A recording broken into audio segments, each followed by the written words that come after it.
నమస్తే. Welcome to our channel. నేను ప్రియాంకారావు. జగన్మోహన్ రెడ్డి గారి దగ్గర ఎవరైనా అత్యుత్సాహం చూపిస్తే వాళ్ళ సిచ్యువేషన్ ఎలా ఉంటుంది అనడానికి రీసెంట్‌గానే ఒక గవర్నమెంట్ ఎంప్లాయీని డిస్మిస్ చేసేశారు. అది చూసిన తర్వాతైనా ప్రతి ఒక్కరికి ఒక అవగాహన రావాలి.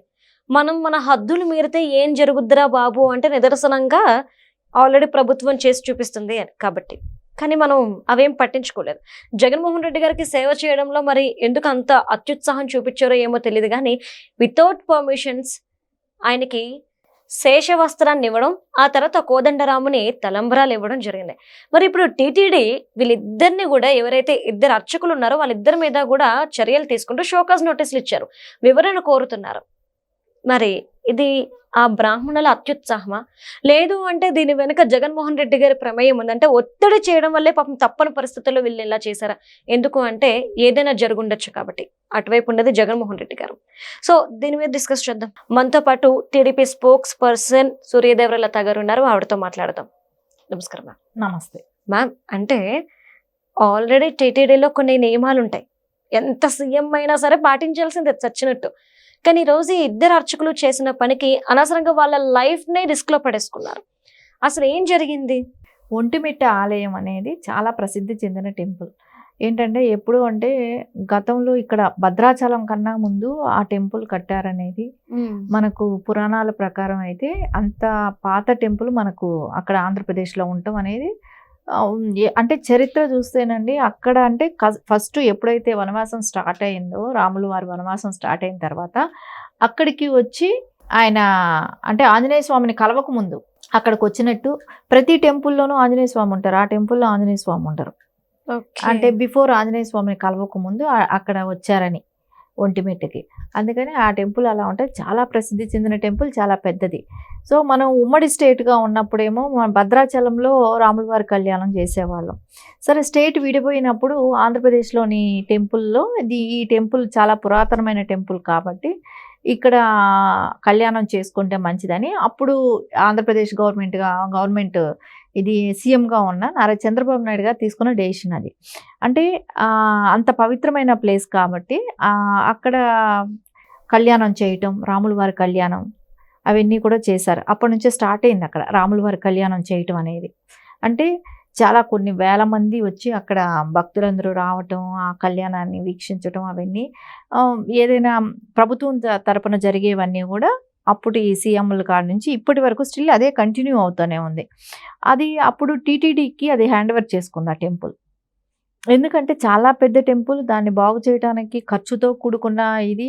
అక్కడ కైంకర్యాలకే కానివ్వండి, అక్కడ ఖర్చు అంటే అక్కడ జాబ్స్లో పెట్టే వాళ్ళే కానివ్వండి, ఇంకా కొన్ని బిల్డింగ్లు కట్టాల్సిన అవసరం వచ్చింది. అంటే కళ్యాణానికి పెద్ద పెద్ద ఓపెన్ స్టేజ్లు కట్టడం ఇవన్నీ కూడా జరిగాయి. అవన్నిటి పరిస్థితి చూస్తే అక్కడ ఏదైనా ఒక టెంపుల్ తీసుకుంటే అది టీటీడీ లాంటి టెంపుల్ అయితే అది ఇంకా అభివృద్ధి చెందుతుంది అనే ఒక ఆలోచనలో ఆ రోజున టీటీడీకి అది అనుసంధానం చేయడం జరిగింది. ఒంటిమిట్ట టెంపుల్ అదే కడప జిల్లా, ఉమ్మడి కడప జిల్లాలో రాజంపేటలో ఉంటుంది. అది హైవేకి పక్కనున్నా కూడా అప్పుడు అంత ప్రసిద్ధి లేదు. కానీ ఎప్పుడైతే టీటీడీ తీసుకోవటం, ప్రత్యేకంగా ఆంధ్రప్రదేశ్ ప్రత్యేక రాష్ట్రం అవ్వటం ఇవన్నీ అయిన తర్వాత అయితే మటు దానికి చాలా ప్రసిద్ధి చెందిన టెంపుల్గా పేరు రావటం కానివ్వండి అవన్నీ జరిగాయి. కానీ జగన్మోహన్ రెడ్డి ఎప్పుడు కూడా అంటే అంత పవిత్రత భావించే వ్యక్తి అయితే గతంలో కూడా ఎప్పుడు వెళ్తూ ఉండాలి అక్కడికి. సరే రాముల వారికి మీద అంత నమ్మకం ఉన్న వ్యక్తి అయితే సతీ సమేతంగా వెళ్ళి వస్త్రాలు ఇచ్చి ఉండాలి. ఎప్పుడు అక్కడికి వెళ్ళలేదు. 5 సంవత్సరాలు జరిగిన అప్పుడు ఎప్పుడు సతీ సమేతంగా వెళ్ళి ఏ రకంగానూ పూజల్లో పాల్గొనింది లేదు, ఆ టెంపుల్కి వెళ్ళింది లేదు. కానీ అక్కడి నుంచి వచ్చిన వేద పండితులతో మటుకు ఆశీర్వాదం తీసుకోవాలి. అది ఎందుకు అంటే నేను హిందువుని అనేది హిందువులకి ఇంపార్టెంట్ ఇస్తాను అనే ఒకది పోర్ట్రే చేసుకోవటానికి, అంటే ప్రజల్లో ఏదో చూపెట్టుకోవటానికి చేస్తున్న ప్రయత్నంగానే కనపడుతుంది ఇక్కడ. నువ్వు హిందువు అయితే దానికంటూ కొన్ని కొన్ని పద్ధతులు ఉంటాయి. దాన్ని ఎవరు కూడా తోసిపుచ్చడానికి లేదు. టీటీడీ అనేది ఒక విభాగం, అది డిఫరెంట్. అది ఎండోమెంట్కి సంబంధించింది కాదు, అది ప్రైవేట్ది కాదు. అది వాళ్ళ దీనిలో కంట్రోల్లో ఉంటుంది కాబట్టి ఎవరికైనా ఒక సీఎం లాంటి వ్యక్తికైనా వాళ్ళు ఆశీర్వచనాలు ఇవ్వాల్సి వస్తే అది ముందే వాళ్ళు ఇంటిమేషన్ ఇస్తారు. ఇంటిమేషన్ ఇచ్చిన తర్వాతే వాళ్ళు రాగలుగుతారు. ఒక సీఎం స్థాయిలో ఉన్నవే అంటే ఒక సీఎంగా అట్లాంటి వాళ్ళకి జరుగుతుంది, వాళ్ళ బర్త్డేలకి అట్లాంటి టైంలో జరుగుతుంది. దీనికి అంత దేవుడి మీద అంత భక్తిగాను ఉంటే పులివెందులు వెళ్ళినప్పుడు ఒంటిమిట్టకి వెళ్ళొచ్చు, వెళ్ళి అక్కడ ఆ టెంపుల్ని అక్కడ విజిట్ చేయటం కానివ్వండి, అక్కడ ఆశీర్వాదాలు తీసుకోవటం కానివ్వండి, అవన్నీ చేసి ఉండొచ్చు.